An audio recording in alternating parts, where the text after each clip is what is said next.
அன்பு நெஞ்சங்களே, அனைவரையும் பழமையும் புதுமையும் நிகழ்ச்சியில் வரவேற்கிறேன்.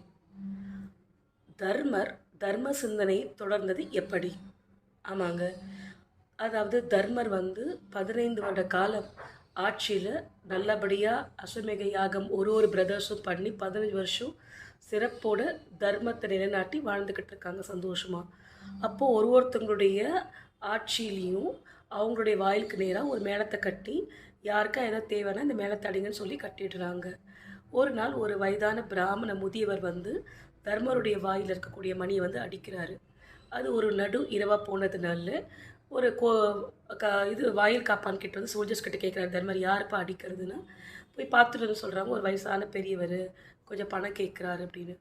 நாளைக்கு அதிகாலையில் வர சொல்லி நான் கொடுக்குறேன் அப்படின்றாரு. அந்த முதியவர் ரொம்ப வேதனையோட திரும்ப பீமனுடைய இடத்துக்கு போகிறார், மாளிகைக்கு போகிறாரு. அங்கேயே போய் அந்த மேளத்தை அடிக்கிறாரு. அடித்த கொஞ்ச நேரத்தில் பீமன் பார்க்குறாரு. அப்போ முதியவர் சொல்கிறார், நான் தர்மருடைய இடத்துக்கு போனேன், கேட்டேன், அவர் காத்தால் வர சொல்லிட்டாரு அப்படின்னு. அப்போது நடு நிசியாகிடுச்சு. அப்போது பீமர் சொல்கிறார், இந்நேரம் உங்களுக்கு ட்ரெஷரியில் ஓப்பனில் இருக்காது, அதனால் உங்களுக்கு பணம் தானே சொல்லி கையில் போட்டிருந்த தங்க காப்பல் வைரம் வைடூரில் இருக்காது எடுத்து அவர் கையில் கொடுத்துட்டு அவர் சந்தோஷமாக அமைச்சிட்டு தர்மருடைய வாயிலுக்கு முன்னாடி மாளிகைக்கு முன்னாடி இருக்க மேளத்தை போட்டு பயங்கரமாக அடிக்கிறாரு. அடி அடி அடின்னு அடித்த உடனே அந்த மேள சத்தத்தை கேட்டு தர்மர் ஐயோ ஏதோ ஆயிடுச்சுன்னு நினச்சி என்ன ஏதோ பிரளயம் வந்துருச்சு போன்னு இறங்கி ஓடி வர்றாரு.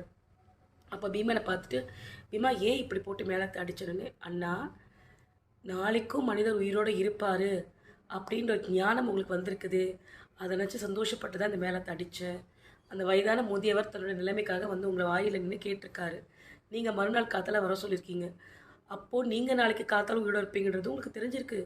அந்த முதியவர் நாளைக்கு இருப்பார் உயிரோடுன்ற ஞானம் உங்களுக்கு பிறந்திருக்கு இல்லையா, அதனால தான் நான் இந்த மேளத்தை அடித்தேன் அப்படின்னாரு. தன்னோட தவறு எண்ணி தர்மர் தலைகுனிஞ்சு நின்னார். தர்மம் செய்யறதுக்கு நேரம் காலம் பார்க்கக்கூடாது அப்படின்ற அந்த பொருளை உணர்ந்து தன் குற்ற உணர்வுலேருந்து விலகி அன்னிலேருந்து தர்மர் தூய தர்ம சிந்தனையோட இறுதி வரைக்கும் இருந்தார். ஆகவே தர்மர் சிந்தனை கொண்டது இதுதான். நன்றி, வணக்கம்.